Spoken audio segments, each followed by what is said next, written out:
Comando PNTL Sidaksimo Keisa husi vítima sira, husi confronto ia mete out. Comandante PNTL Município Dili, Superintendente Chefe Polícia Orlando Gomes Ateteng, confronto entre jovens sira nebe participa festa e a salão nele restaurante no Paradise, to agora vítima sira sidau kato Keisa, quando a caso nebe acontece lorong Ronul Racing Hito fulan setembro foi em lalais ne. Entretanto, ia confronto ne, sasan sira ia salão laran raun hotu, causa husi confronto refere, tamba jovem sira tuda no usa cadeira mak. Tahun sira polisi ni rasa. Foi no dau que acontecimento da neve maka acontece iha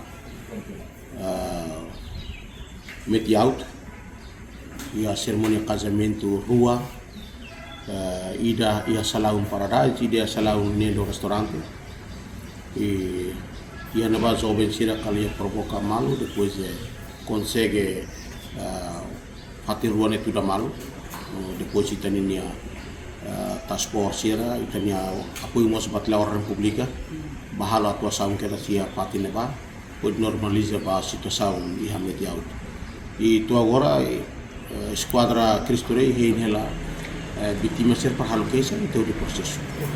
Tu agora se dá o guia keisa rumah nebe makame dengan esquadra. Iha confronto ne kali resulta na balu kami no sasana sen na balu status tu. Iha acontecimento ne resulta também tahre iha cadeira serne balu iha dosi kek serne moso balu rahu. Iha cadeira balu moso rahu. Mai be ita na fatin hein kon vítima ser me halo keisa ne ita halo prosesu. Atau sam polisi momento lupa. Ita halo atau saun ita hakalma mais ita tidak beridentifica suspeito. Tambah ema parak demais tambah fatin rua casamento e fatin rua. Tambah ne maka ita soba neutraliza situação e momento ne quedas. Parte hein serve maksayan si vítima tem hato keisa ita buka tu suspeito.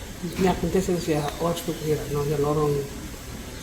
Sira iha madru iha tu kurua palete. Acontece. Vítima balu kane.